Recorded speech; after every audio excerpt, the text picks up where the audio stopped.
la biennalisation, j'allais dire la mondialisation. On l'a voulu et c'est bien pour tous les amoureux des arts de la marionnette. Ils sont nombreux à Charleville-Mézières, dans les Ardennes, dans la région, en France et dans le monde entier. On voudrait remercier tous les gens qui nous permettent de faire ce festival. L'État, bien sûr, avec tous ses représentants, la région, le département et notre ville. Avec cette 3e édition, nous avons, je l'espère, rempli les objectifs qui étaient effectivement à la fois de professionnaliser, de redonner, je dirais, une certaine vitalité, une certaine beauté à ce festival. Le festival va pouvoir commencer. Parce qu'un des effets un peu paradoxaux de la biennalisation, c'est que finalement, l'attente est plus forte. L'attente du retour du festival est plus forte qu'avant, moi je le trouve en tout cas. C'est au nom du Conseil régional de Champagne-Ardenne que je tiens, moi aussi, à dire toute ma reconnaissance à ceux qui contribuent à l'organisation du Festival mondial des théâtres de marionnettes, un des événements majeurs de la région Champagne-Ardenne. Comme ceux qui m'ont précédé, bien entendu, je suis particulièrement heureux de pouvoir être parmi vous à l'occasion de cette 17e édition.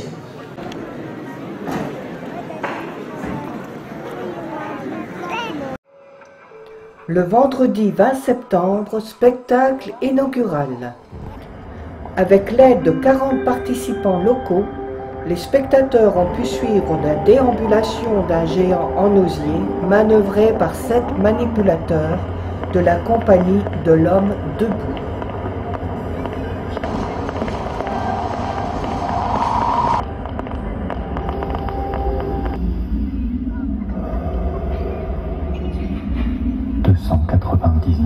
« 792 447. 299 792 449. L'étoile du berger, qu'au moment où le jour et la nuit basculent, l'un cédant sa place à l'autre. J'ai grandi au bord de la mer, j'ai grandi dans un village de pêcheurs.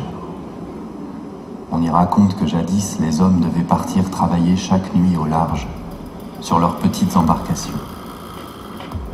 Ils luttaient contre les éléments dans l'obscurité totale et revenaient au petit matin, découvrant dans leur filet le fruit de leur pêche. Malheureusement, il n'était pas rare qu'un des leurs ait disparu, avalé par l'immensité. On raconte qu'un soir, entre chien et loup, le plus jeune d'entre eux regardait l'étoile du berger, première à scintiller dans le ciel. On raconte qu'il eut l'idée de la capturer et de l'installer à la proue de sa barque. Et pour la première fois, les pêcheurs travaillèrent leur filet dans la lumière. À l'aube, lorsqu'ils débarquaient dans le petit port, non seulement la pêche avait été particulièrement bonne, mais surtout aucun d'entre eux ne manquait à l'appel. On ne peut appeler un petit homme qui éclaire sa peine à la lueur de cette étoile.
Vénus raconte les 2 trajets qu'un même homme effectue à plusieurs dizaines d'années d'intervalle. 2 parcours qui se superposent. Celui qu'il réalisa lorsqu'il dut quitter son pays en proie à la guerre, et celui qui l'accomplit 30 ans après, afin de revenir sur les traces de son passé.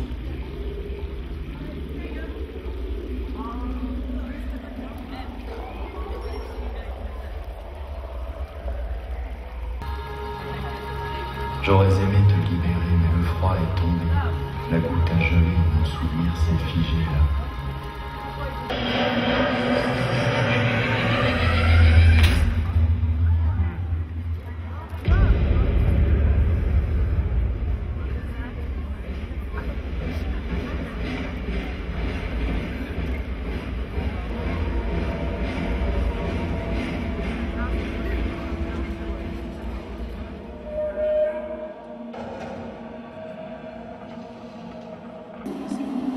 « 299 792 454. »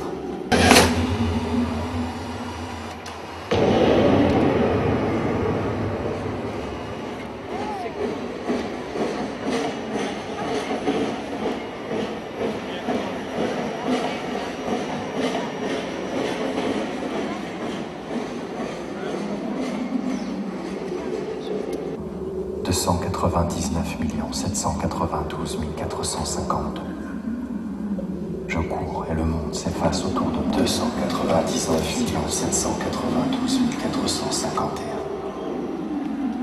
Je cours. Je cours des jours durant, des années entières. 299 792 452. Je cours et le monde s'efface autour de moi.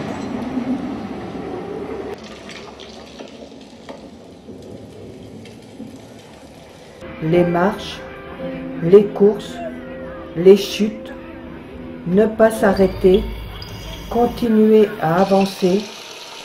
Plus intimement, Vénus évoque ces chemins que nous parcourons tous dans nos existences. Alors, c'est simplement l'histoire d'un homme qui marche, qui trébuche, qui s'agenouille, qui se laisse aller, qui s'abaisse puis se redresse, se relève.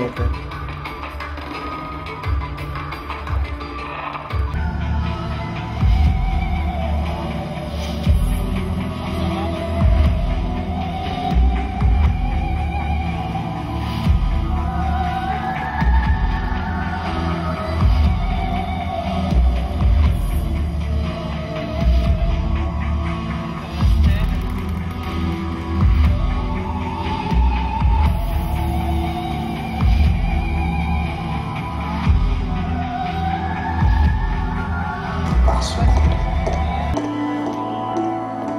299 792 458 mètres par seconde. Les géants nous aident à voir plus loin, au-delà des frontières, au-delà de nous-mêmes.